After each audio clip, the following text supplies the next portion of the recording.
جميعا بتحية الإسلام الخالدة بتحية أهل الجنة بتحية من عند الله مباركة طيبة. السلام عليكم ورحمة الله وبركاته.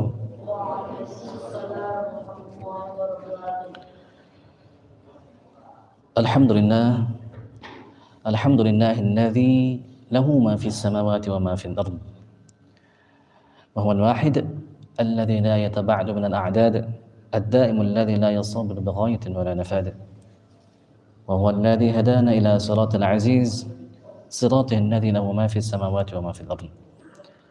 اللهم صل وسلم وبارك على خير الأنام سيد المرسلين وإمام العارفين وحبيب الله العالمين وخاتم النبيين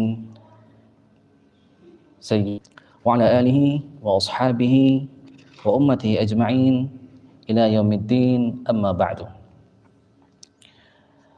أيها الحاضرون الكرام، أوصي نفسي وإياكم بتقوى الله، أوصي نفسي وإياكم بتقوى الله، أوصي نفسي وإياكم بتقوى الله وطاعته، فقد فاز المتقون. قال ربنا عز وجل: وتزودوا فإن خير الزاد التقوى واتقون يا أولي الألباب. صدق الله العظيم وصدق رسوله النبي الكريم، ونحن على ذلك من الشاهدين والشاكرين، walhamdulillahi rabbil alamin. Jamaah salat subuh Masjid Al-Karim yang insyaallah dimuliakan Allah Subhanahu wa taala. Alhamdulillahi rabbil alamin. Kita bersyukur kepada Allah Subhanahu wa taala karena kita diciptakannya dan kita bertuhan Allah Subhanahu wa taala. Kita nggak bisa membayangkan bagaimana kalau misalnya Tuhan kita bukan Allah Subhanahu wa taala. Tuhan selain Allah, kata Allah, mathalul ladzina ittakhadhu min dunillahi awliya'a kamathali 'ankabutin ittakhadhat baita wa inna awhanal buyuti la baitul 'ankabut law kanu ya'lamun. Perumpamaan orang yang menjadikan selain Allah itu sebagai pelindungnya, termasuk berarti sebagai Tuhannya, itu seperti laba-laba yang ittakhadhat baita, yang dia itu menjadikan sarangnya itu sebagai rumahnya. Wa inna awhanal buyut la baitul ankabut. Seburuk-buruk rumah itu, sehina-hina rumah itu, ya rumahnya laba-laba. Coba kita lihat laba-laba. Dia bangun rumahnya itu, disusun simetris itu, simetris. Padahal dia nggak pakai mistar, nggak pakai lot juga itu, kayak tukang kan pakai ini. Tapi simetris. Lama dia buat itu. Tujuannya untuk apa? Untuk sekaligus rumahnya, sekaligus dia kalau misalnya ada yang lewat nyangkut dimakan sama dia. Sudah lama-lama tujuannya untuk perangkap. Terus kalau misalnya ada ibu-ibu nyapu, dilihatnya sarang laba-laba dibeginikan sekali aja sama dia. Hitungan detik hancur lebur rumahnya itu. Bahkan diteliti lagi oleh orang-orang itu, oh ternyata kehidupan laba-laba itu kehidupan yang tidak enak, yang berkuasanya ibu-ibunya. Nah makanya bahaya kalau misalnya ibu-ibu menjadi seperti Fir'aun, bahaya. Nanti seperti laba-laba. Nah makanya yang menjadi pemimpin di rumah itu adalah bapak ar-rijalu qawwamuna 'alan nisa. Nah seperti itulah kira-kira orang yang menjadikan Tuhan itu selain Allah. Maka misal dia menjadikan pekerjaannya sebagai Tuhannya, lama dia bangun pekerjaannya, tiba-tiba kata Allah, hatta idza akhadhatil ardu zukhrufaha wa zayyanat. Tatkala bumi, tatkala dunia itu sudah berhias, sudah mengambil perhiasan-perhiasannya, sudah berhias dia, wa dhanna ahluha annahum qadiruna 'alaiha. Ahli-ahli dunia itu menyangka bahwa mereka menguasainya. Ataha amruna lailan aw nahara, maka perintah kami, perkara kami datang, baik bisa malam, bisa juga siang. Faja'alnaha hasidan ka'lam taghna bil ams, maka kami jadikan hancur lebur seolah-olah tidak pernah ada. Tiba-tiba pas sudah di puncak-puncak karir, karena dia menjadikan pekerjaan sebagai Tuhannya, dipecat tiba-tiba, bingung mau ngapain. Nah, itu adalah permisalan kalau misalnya kita menjadikan selain Allah itu sebagai Tuhan. Dan kita juga bersyukur kepada Allah karena Tuhan kita Allah, Allah lah yang Maha Pemaaf, Allah yang Maha menerima taubat, Allah lah yang Maha Rahman, Maha Rahim. Salawat dan salam mari kita sampaikan kepada junjungan alam, pemimpinnya para rasul, pemimpinnya orang-orang yang kenal kepada Allah, penutup para nabi, kekasihnya Allah Subhanahu wa taala, suri tauladan kita Nabi Muhammad sallallahu alaihi wasallam.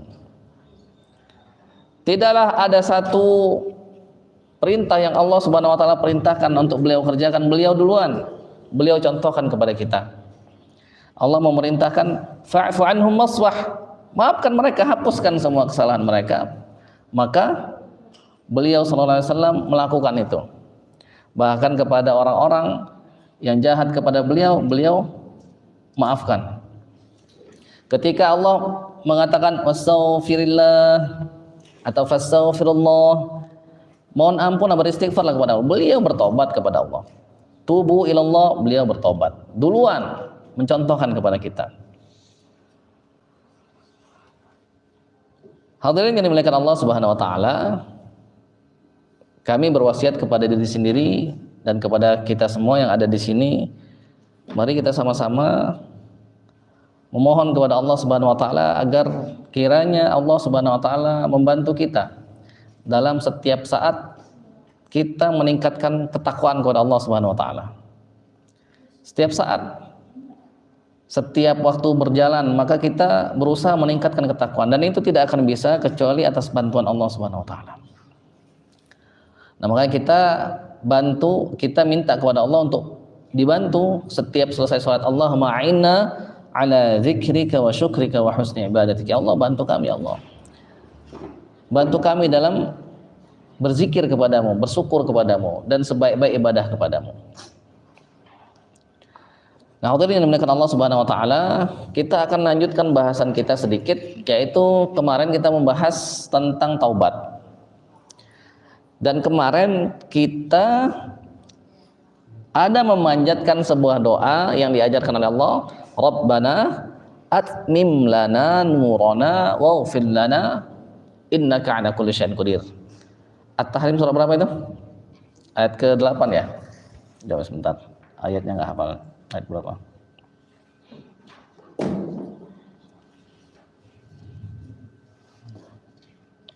Ayat keberapa itu? 8 bukan?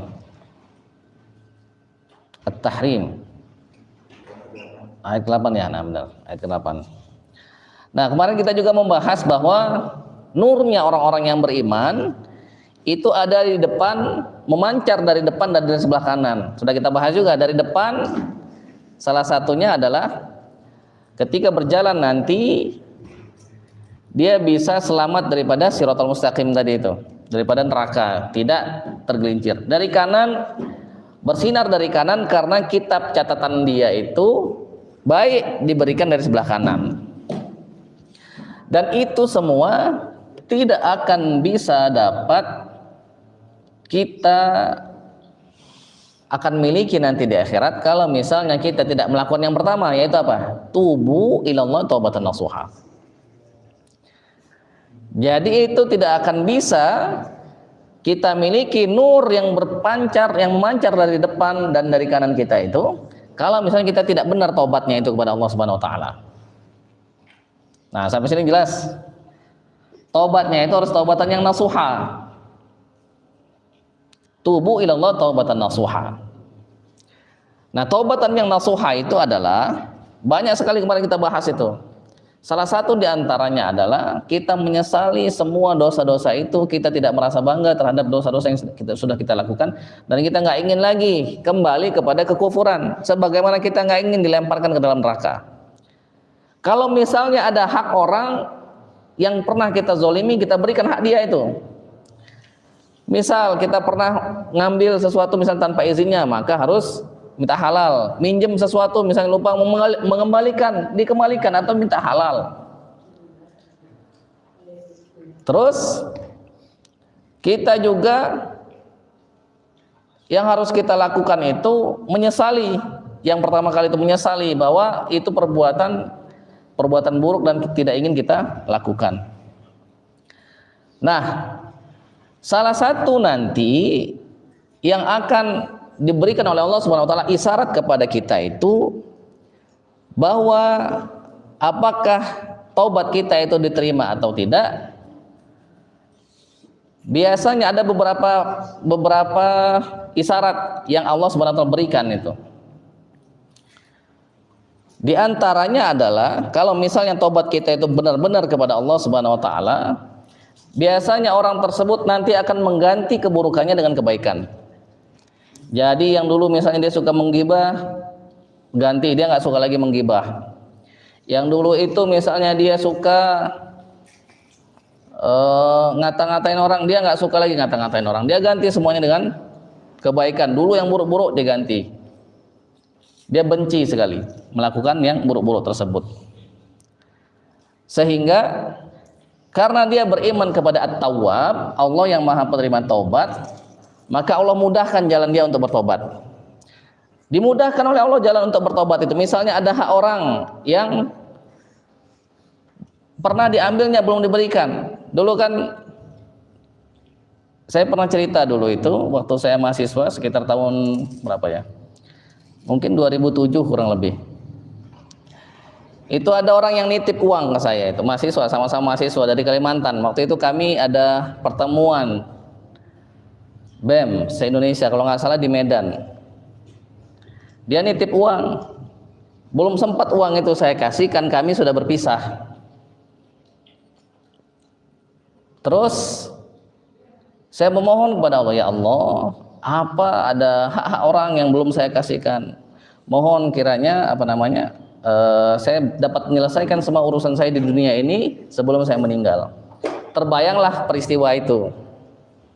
Mau nyari gimana orangnya di Kalimantan sana, kontaknya nggak ada. Terus tiba-tiba kami mengadakan ada kajian yang diisi oleh guru kita Syekh Bilal. Tiba-tiba ada orang dari Kalimantan, perasaan itu tahun 2019 kalau nggak salah, atau 2020 waktu pandemi itu. Berarti berapa tahun itu? 13 tahun ya. 2007 ke 2020, sekitar 13 tahun. Tiba-tiba melihat sepertinya kenal, kan nggak tahu namanya, lupa, sudah lama itu.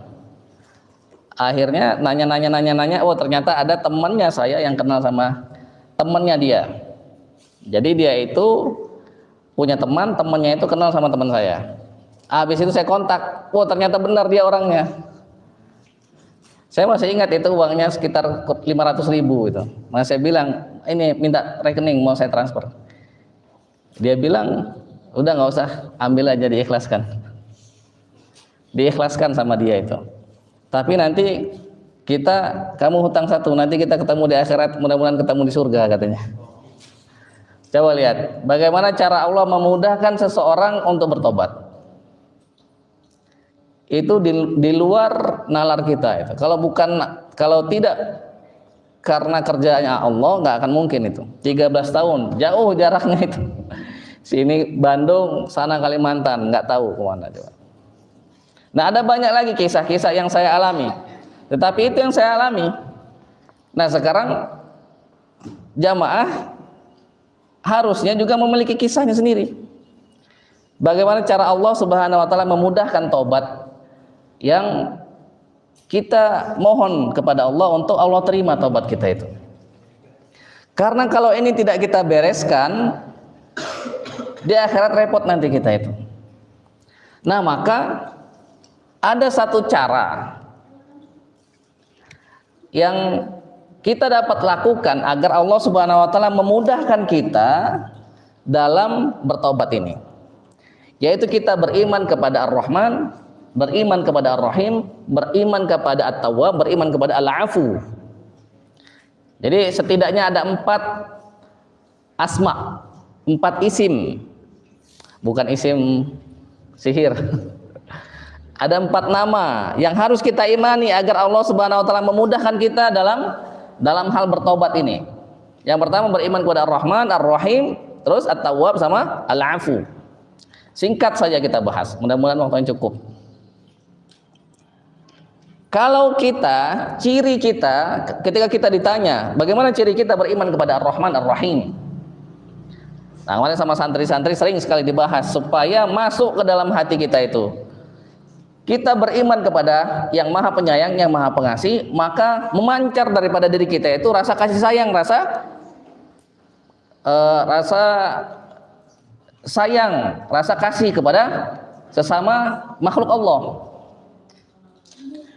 Jadi kita mau cek apakah kita punya iman kepada Ar-Rahman, Ar-Rahim, maka harus memancar daripada diri kita itu rasa kasih sayang. Bagaimana tandanya? Tandanya itu dia sempit hatinya ketika melihat ada orang lain yang kesusahan. Baik itu kesusahan secara duniawi, maka kata Rasul tidak beriman salah seorang di antara kalian, perutnya kenyang, tetangganya kelaparan, tidak beriman. Maka ketika misalnya dia melihat ada orang yang kesusahan, sempit hatinya itu dan dia ingin lapangkan orang itu, ikut sempit di hatinya itu. Bagaimana caranya? Kalau dia punya jabatan, dia pakai jabatannya itu. Dia kasih sumbangan, misalnya dia kasih program, bagaimana caranya orang itu supaya nggak susah lagi. Dia nggak punya jabatan, dia punya uang, dia keluarkan uangnya. Loh, dia nggak punya uang, tapi dia punya tenaga, dia bantu orang itu. Oh, nggak bisa bantu, dia pakai doa. Nah, begitu. Nah, bagaimana kita? Apakah sudah apa belum? Ngelihat temannya susah dalam menghafal Al-Quran, misalnya ngelihat susah sekali, sudah jungkir balik, kepala di kaki, kaki di kepala, masih nggak hafal-hafal juga. Kalau kita beriman kepada Ar-Rahman, Ar-Rahim, maka kita bantu dia, kasih bagaimana tipsnya, bagaimana triknya dalam menghafalkan Al-Quran. Terus kita doakan dia, jangan malah senang kita naik sendiri, bersinar sendiri, di puncak sendiri, orang lain kesusahan. Nah, makanya beriman kepada Ar-Rahman dan Ar-Rahim juga, kita pakai semua yang kita punya itu, bagaimana caranya agar menghantarkan kita menujunya ridha Allah Subhanahu wa taala. Misal Ar-Rahman itu kan kemarin sudah kita bahas, dia yang memberikan rezeki di dunia dan di akhirat, salah satu maknanya itu. Ar-Rahim juga yang memberikan rezeki khusus untuk orang-orang yang beriman di akhirat saja misalnya. Atau Ar-Rahman itu yang memberikan rezeki yang besar-besar yang tidak mungkin itu diberikan kecuali oleh Allah. Makanya nama Ar-Rahman itu nggak boleh dimiliki oleh selain Allah. Sedangkan Ar-Rahim itu yang memperindah,nya yang kecil-kecil. Misal kita kasih contoh, orang bikin kerangka mobil misalnya, atau ke rumah aja, pondasi-pondasi rumah, bata, pondasinya cakar ayam dan segala macam. Nah, itu Ar-Rahman itu.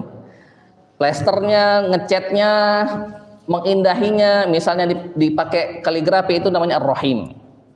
Makanya Ar-Rahim itu boleh dimiliki oleh selain Allah. Nah, itu sudah apa belum kita miliki? Kalau belum, harus punya. Maka dia nggak ingin ada orang lain yang menderita, terutama keluarga-keluarga dekatnya, tetangga-tetangganya, teman-teman dekatnya. Dia nggak ingin itu, makanya dia doakan. Oh, dia nggak punya duit, tapi dia punya doa. Dia doakan, ya Allah, ampuni dosa-dosaku, dosa kedua orang tuaku, dosa keluargaku, dosa saudara-saudaraku, dosa teman-temanku, dosa guru-guruku, dosa murid-muridku, contohnya. Dosa tetangga-tetanggaku, ampuni ya Allah. Nah, begitu. Terus beriman kepada Al-Afu. Al-Afu itu apa? Al-Afu itu adalah yang maha penghapus dosa, yang maha memaafkan. Jadi kalau kita baca definisi Al-Afu itu, kira-kira maknanya itu, dia walladzi yamhus sayyi'at, dia yang menghapuskan keburukan-keburukan. Dia yang menghapuskan keburukan-keburukan, terus menghilangkan, mengampuni semua maksiat-maksiat dan kesalahan-kesalahan, ma'asi wa khotiat. Dia diampuni sama dia maksiat-maksiat, kesalahan-kesalahan, baik yang pertama setelah orang itu bertobat dan diiqab dan dihukum, atau dia hanya bertobat tanpa diiqab. Jadi yang pertama dia bertobat tanpa bertobat dan diiqab, baru diampuni. Yang kedua dia bertobat tapi tidak diiqab. Yang ketiga tanpa bertobat, tanpa diiqab. Yang keempat setelah orang tersebut melakukan kebaikan, nah dihapus oleh Allah. Jadi yang pertama, orang itu harus bertobat dulu dan harus diiqab dulu, baru kemudian diterima tobatnya itu. Misal contoh yang paling populer itu kalau kita lihat ada di Al-Quran, itu banyak kisahnya itu. Kisahnya Musa alaihissalam di juz 1 ada. Dan ingatlah, wa idh wa'adna Musa arba'ina lailatan thumma ittakhadhtumul ijla min ba'dihi wa antum zalimun. Dan ingatlah tatkala kami menjanjikan kepada Musa di ayat yang lain itu, wa wa'adna Musa 30 lailatan wa atmamnaha bi'ashr fatamma miqatu rabbih 40 lailah. Kalau di ayat ini kan langsung 40 hari. Kalau di ayat yang tadi, di ayat yang pertama tadi langsung 40 hari. Kalau di ayat yang barusan 30 hari disempurnakan menjadi 40 hari ditambah 10 hari. Nah setelah itu Musa alaihissalam, Sayyidina Musa alaihissalam meninggalkan kaumnya mengambil anak sapi sebagai Tuhan mereka. Kata Allah, "Tsumma 'afawna 'ankum min ba'di dzalika la'allakum tashkurun." Kemudian kami ampuni, kami hapus dosa kalian setelah itu agar kalian bersyukur. Bagaimana caranya? Faqatulu anfusakum. Nah, bunuh dirimu. Siapa yang membunuhnya itu?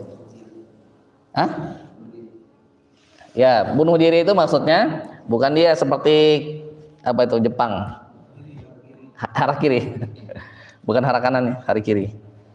Harakiri dia, bunuh diri, bukan begitu, tapi orang yang tidak menjadikan anak sapi itu sebagai Tuhan mereka, itu membunuh yang menjadikan anak sapi sebagai Tuhannya. Jadi dibunuh sama diri mereka, itu maksudnya sama Bani Israil sendiri gitu. Nah setelah itu baru dimaafkan oleh Allah Subhanahu Wa Taala. Itu bertobat, tapi nanti dulu kata Allah, bunuh dulu diri, dibunuh. Ngeri nggak itu? Kalau kita misalnya orang yang berzina, zina muhson, dia sudah punya istri, dia sudah punya suami, tapi masih jajan di luar. Nah setelah itu apa yang terjadi? Dia dirajam. Ada kan kisahnya ketika di zaman Nabi Muhammad SAW. Maka dia bertobat dan dia diiqab. Bolak-balik kan dia, saya berzina. Oh mungkin enggak, saya berzina. Sampai berapa kali kata Rasul?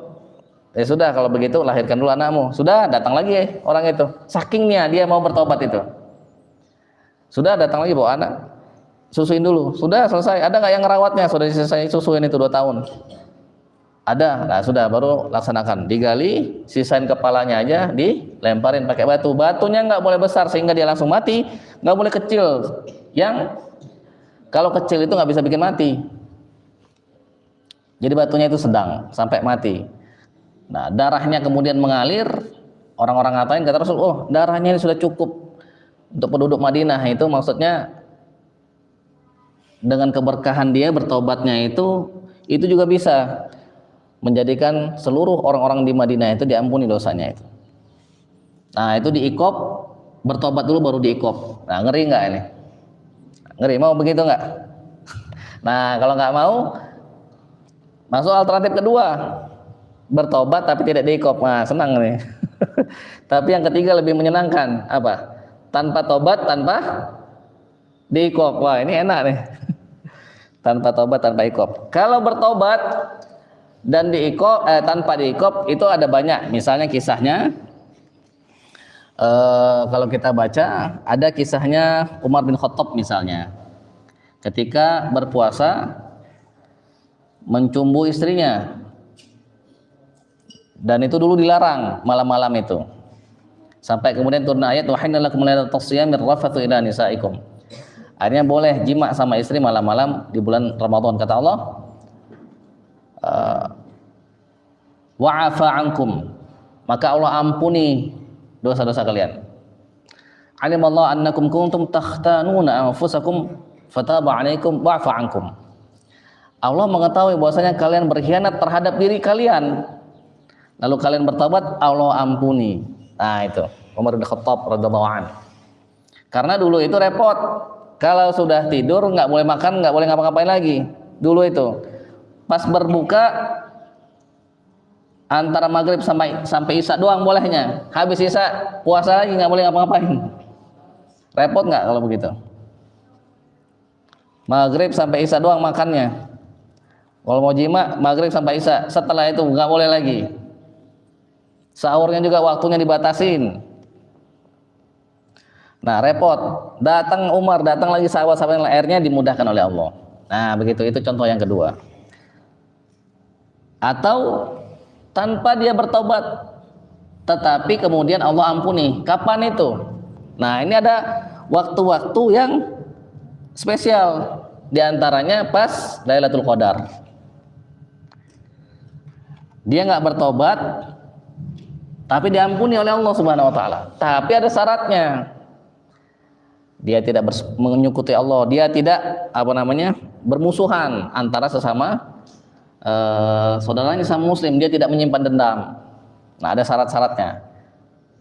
Jadi kalau misalnya kita mau masuk pada kategori yang ketiga, nah nanti akan kita bahas bagaimana caranya, teknisnya itu.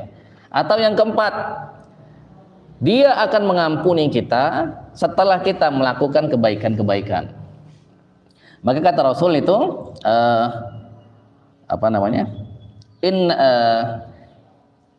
inna sayyi'at ta'kulul hasanat kama ta'kulun narul hatab. Sesungguhnya keburukan-keburukan itu dia itu menghabisi kebaikan-kebaikan sama seperti api yang menghabisi kayu bakar. Jadi api itu kalau misalnya diletakkan di kayu, kalau nyala terus lama-lama habis itu kayunya itu. Nah, makanya kata Allah, wa atbi'is sayyi'atil hasanata tamhuha. Kata Rasul, wa atbi'is sayyi'atil hasanata tamhuha. Ikutilah keburukan itu dengan kebaikan, niscaya yang baik tadi itu akan menghapusnya. Tapi capek gak kita kalau misalnya kita melakukan keburukan terus melakukan kebaikan nggak dapat apa-apa, netral jadinya. Ya jadinya capek aja. Atau misalnya kata Allah, wa aqimis sholata tarafayin nahari wa zulafan minal lail innal hasanati yudhhibna sayyi'at dzalika dzikra lidzakirin. Dirikanlah salat tarafayin nahar wa zulafan minal lail, di ujung-ujung tarafain lail wa zulafan minal nahar, di antara ujung-ujung siang dan malam. Jadi di 5 waktu itu ya, kerjakan sholat. Innal hasanat, sesungguhnya kebaikan, yudhhibna sayyi'at, akan bikin keburukan-keburukan itu pergi. Dzalika dzikra lidzakirin, itu peringatan bagi orang-orang yang ingat. Nah, jemaah yang dimuliakan Allah, ada satu cara agar Allah Subhanahu wa taala memudahkan kita bertobat dan mengampuni dosa-dosa kita. Yaitu kita mulai dari diri kita sendiri dulu. Maka ada satu tokoh, jadi Al-Quran itu ada kolbunnya. Kolbun itu jantungnya. Apa itu jantungnya Quran itu? Surah Yasin, surah ke-36.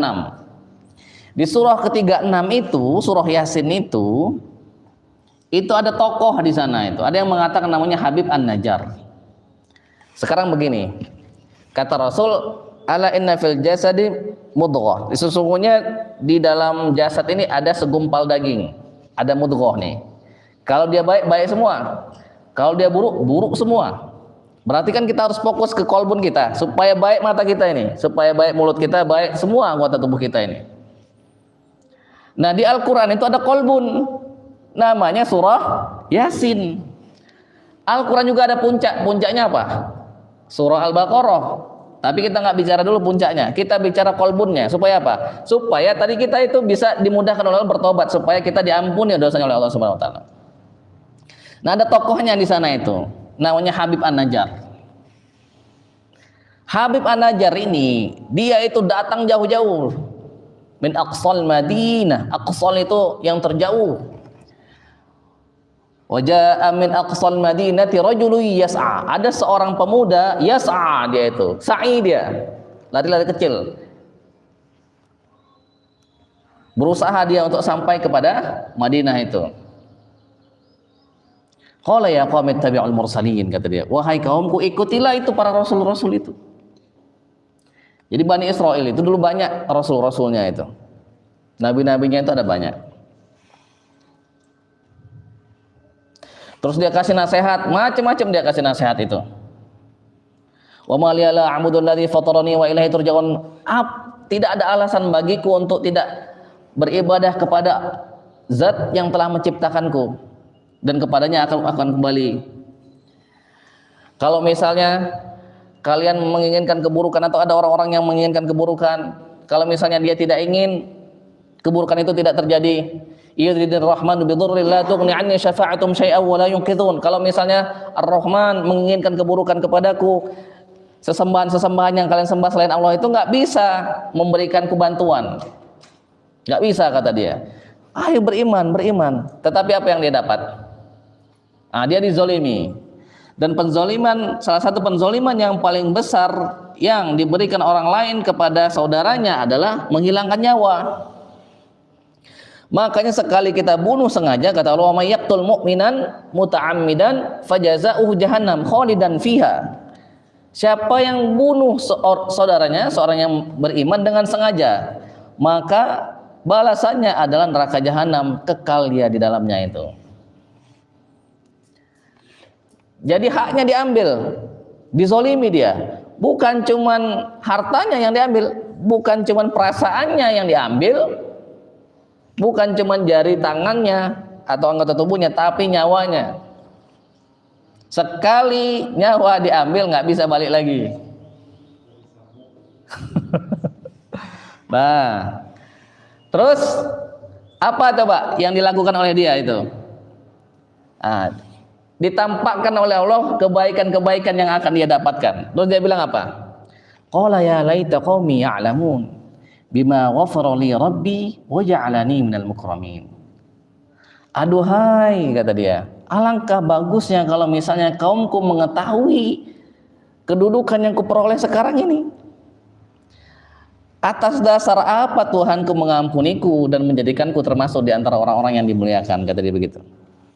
Coba lihat perkataan dia itu. Aduhai, alangkah baiknya kaumku mengetahui kedudukan yang Allah berikan kepadaku ini. Atas dasar apa Allah mengampuniku dan menjadikanku termasuk di antara orang-orang yang dimuliakan. Coba, padahal dia dizolimi, kezoliman yang paling besar, ngambil nyawanya diambil. Jadi dia bukan cuma dihina atau duitnya diambil atau haknya tidak diberikan, tetapi nyawanya yang diambil. Tapi tidak ada sedikit pun dendam dalam hatinya itu.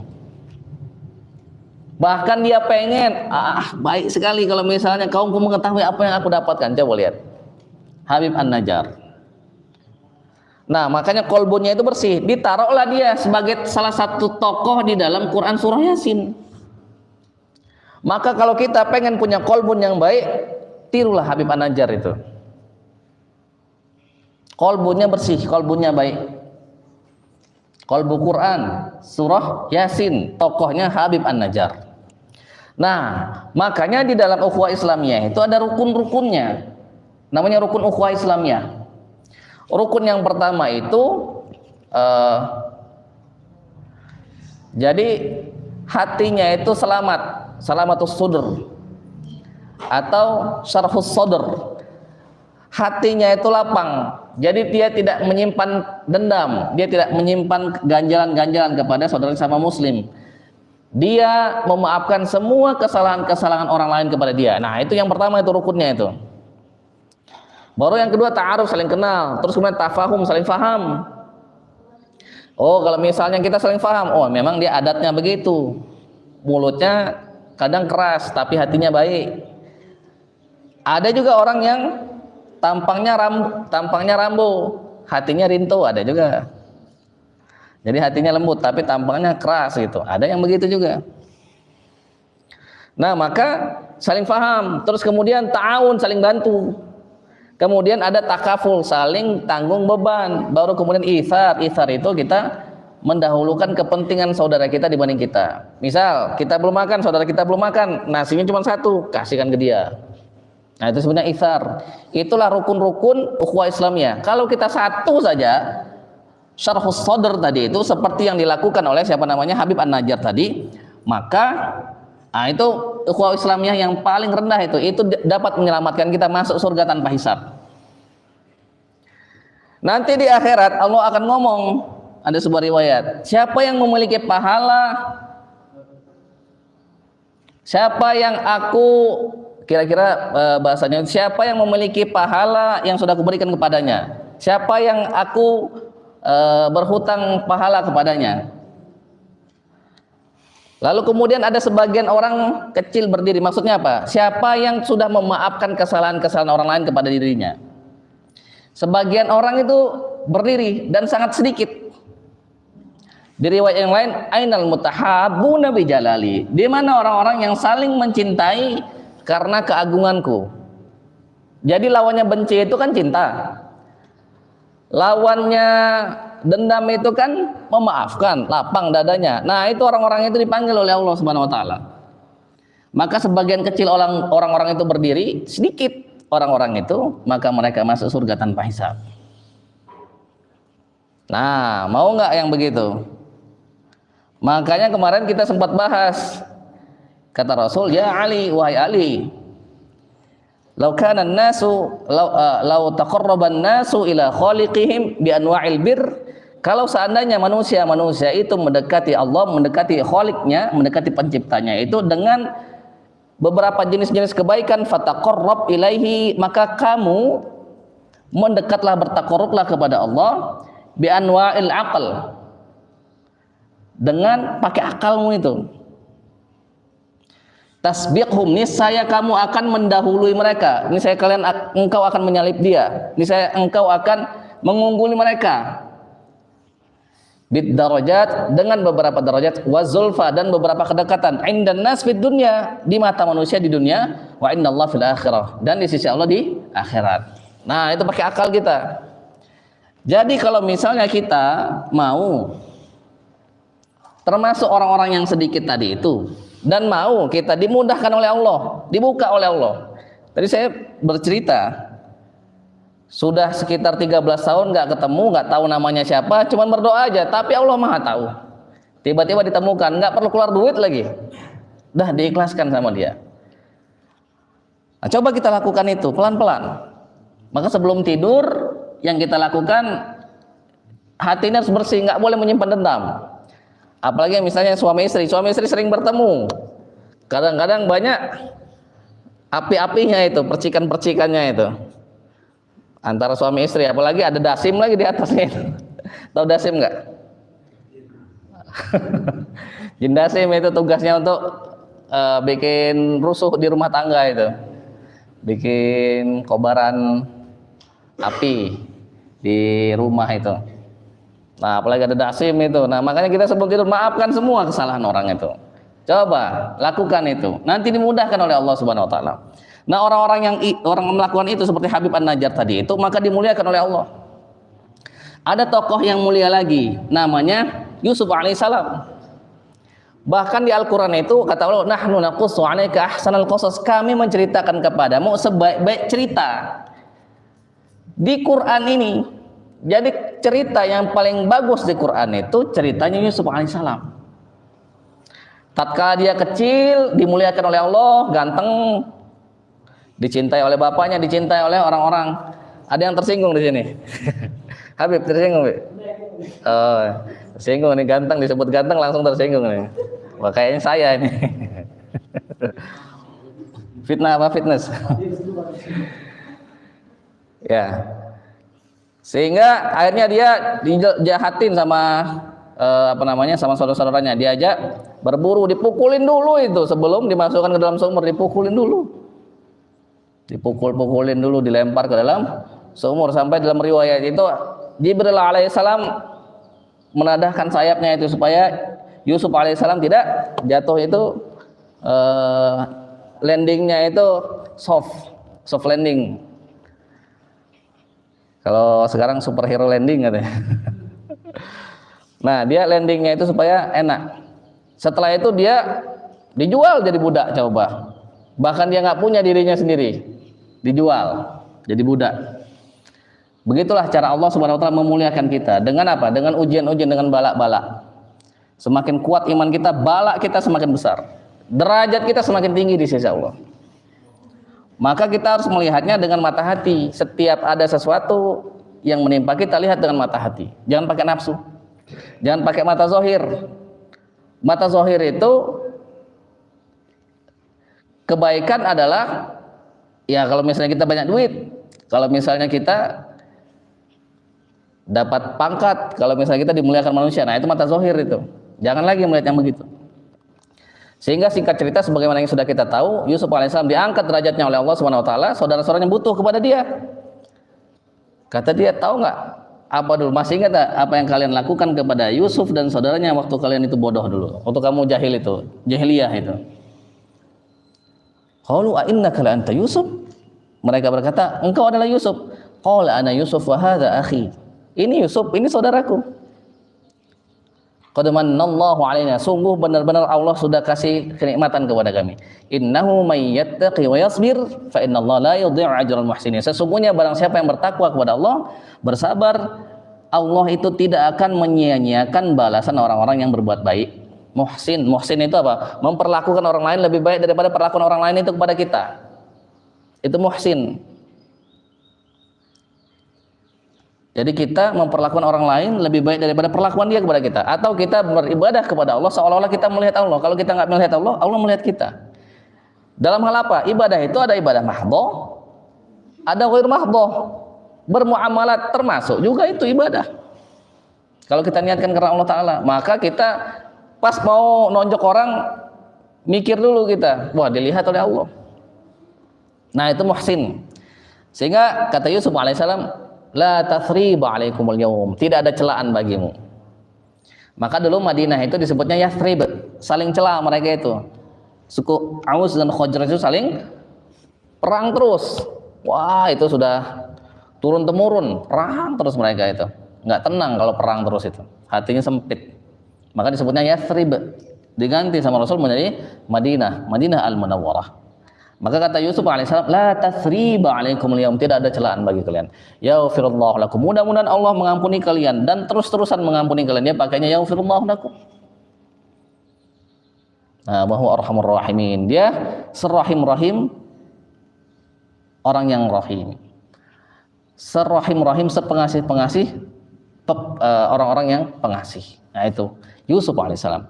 Nah maka coba kita lakukan itu. Sehingga kata Allah, falyafu wal yasfahu, hapuskanlah, maafkanlah. Ala tuhibbuna yaghfirallahu lakum, bukankah kamu suka Allah akan mengampuni kalian? Bukankah kamu suka Allah mengampuni kalian? Kita banyak dosa. Maka kalau kita beriman kepada Allah, afu, kita tiru, kita teladan dia. Makanya kata Rasul, takhallaku bi akhlaqir rahman, berakhlaklah kalian dengan akhlaknya Ar-Rahman. Nah, ingatin, kalau perlu, kemarin sering sekali disampaikan itu. Ingat, yang punya utang, lunasin utangnya ke kita itu. Bisa nggak begitu, Pak Ahmad? Nggak bisa. Nggak, siapa yang punya utang? Nah, tahu dalam hati kita, wah kalau bisa orang yang ngutangin kita, lunasin utangnya ke kita. Nah, itu paling bisa kita ya. Tapi kalau misalnya kita punya, orang punya hutang ke kita, lunasin hutangnya itu. Lunasin coba. Kita kan pengen diberi oleh Allah Subhanahu wa taala rezeki yang melimpah-limpah. Bighairi hisab, bighairi ta'ab, tanpa hitung-hitung, tanpa capek, tanpa lelah. Kan kita mau begitu. Makanya kita menginginkan profesi itu yang kalau bisa kita nggak hadir di sana, kalau bisa nggak perlu banyak waktu, nggak banyak tenaga di sana itu. Tidak banyak pikiran, sama duitnya banyak. Nah, kan kita mau semua begitu kan? Nah, kalau kita mau semua begitu, berimanlah kepada Ar-Rahman, berimanlah kepada Ar-Rahim, berimanlah kepada Al-Afu, berimanlah kepada At-Tawwab, berimanlah kepada Ar-Razzaq. Takhallaqu, berakhlaklah dengan akhlak-akhlak tadi itu. Maka kita cuman bisanya apa namanya? Dapat uang 10.000 misalnya, kita dapat rezeki, kasihkan semua itu ke istri kita. Lebih baik kita nggak megang. Kalau misalnya istrinya baik ya, bener ngatur duitnya. Kalau enggak dia Shopee misalnya, apa Tokopedia, repot ini ibu-ibu ini. Shopping ini. Ya begitu dulu ya yang dapat kita sampaikan. Nanti kalau misalnya kita coba amalkan ini, nanti kita akan merasakan lapangnya dada kita, itu dilapangkan dada kita. Semua yang kita butuhkan nanti difasilitasi oleh Allah Subhanahu wa taala. Maka Dia yang maha mampu menyembuhkan segala macam penyakit, baik itu dengan misalnya dengan obat, Dia juga mampu tanpa obat. Misalnya harus dengan operasi, Dia juga mampu tanpa operasi. Nah, tugas kita apa? Tugas kita percaya, tapi percayanya harus pol. Sekarang di sini siapa yang tidak percaya kalau misalnya bersedekah itu akan justru balik lebih banyak kepada kita? Siapa yang nggak percaya di sini? Ada nggak yang nggak percaya? Nggak ada, percaya semua. Nah, tapi kepercayaan kita tidak sama seperti Abu Bakar. Makanya mazhabnya itu nisab zakatnya berapa persen? 100%. Dia itu. Kalau Umar 50%. Kalau kita 2,5%, itu pun kadang ngutang, kadang lupa juga. Ngitung-ngitung dulu, ini belum sampai nisabnya, ini masih di bawah nisab, nggak mau keluar 2,5%. Pengennya dapat rezeki yang berlimpah-limpah. Nah, apalah ta'qilun? Apakah kamu tidak berakal? Maka kalau misalnya kita ingin dimudahkan hidup kita di dunia dan terlebih-lebih lagi di akhirat, berakhlaklah dengan akhlak Ar-Rahman tadi itu. Nah, mungkin ini dulu yang dapat disampaikan. Ada pertanyaan? Tidak ada? Jelas ya? Jelas semua? Nah, ini adalah akhlak-akhlak yang indah, yang gampang diucapkan tapi untuk dilakukan sulit. Tetapi kalau kita terus kita latih diri kita, mungkin sebulan belum itu. Sebulan kayaknya belum. Saya melatih ini itu lumayan lama. Lumayan lama. Sampai dia akhirnya menjadi sebuah kebiasaan. Sampai dia menjadi karakter, menjadi akhlak kita.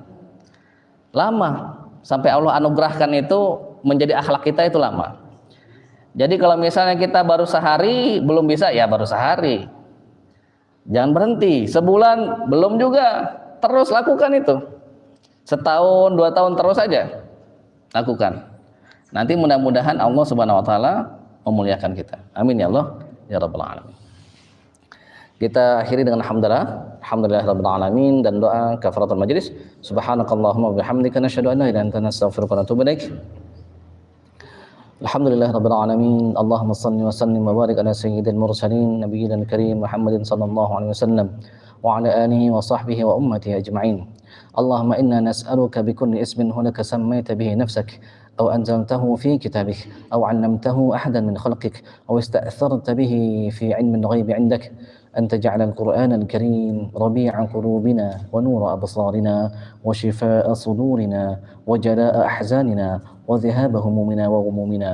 اللهم ذكرنا منه ما نسينا وعلمنا منه ما جهلنا وارزقنا تلاوته آناء الليل وآناء النهار على النحو الذي يرضيك عنا واجعله شفيعا لنا يوم لا ينفع مال ولا بنون إلا من أتى الله بقلب سليم. اللهم اجعلنا من الذين يستمعون القول فيتبعون أحسنه واجعلنا من أولي الألباب الذين يذكرون الله قياما وقعودا وعلى جنوبهم ويتفكرون في خلق السماوات والأرض ربنا ما خلقت هذا باطلا سبحانك فقنا عذاب النار. اللهم اجعلنا من الذين قيل لهم يا أيتها النفس المطمئنة ارجعي إلى ربك راضية مرضية فادخلي في عبادي وادخلي جنتي. اللهم اجعل في قلوبنا نورا واجعل في ألسنتنا نورا، واجعل من فوقنا نورا، ومن تحتنا نورا، ومن أمامنا نورا، ومن خلفنا نورا، وعن يميننا نورا، وعن شمالنا نورا. اللهم أعطنا نورا. اللهم ربنا أتمم لنا نورنا واغفر لنا إنك على كل شيء قدير. اللهم نور قلوبنا بنور هدايتك كما نورت الأرض بنور شمسك أبدا أبدا أبدا أبدا أبدا أبدا.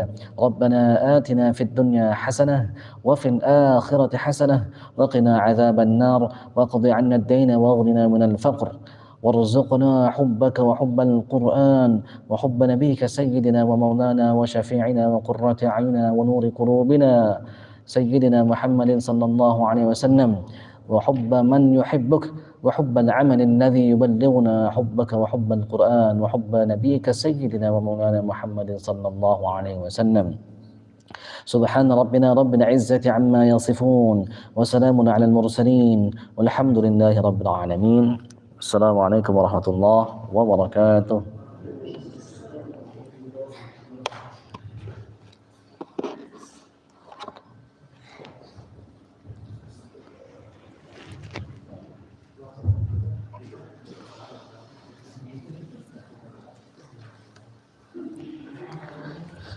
الحمد لله.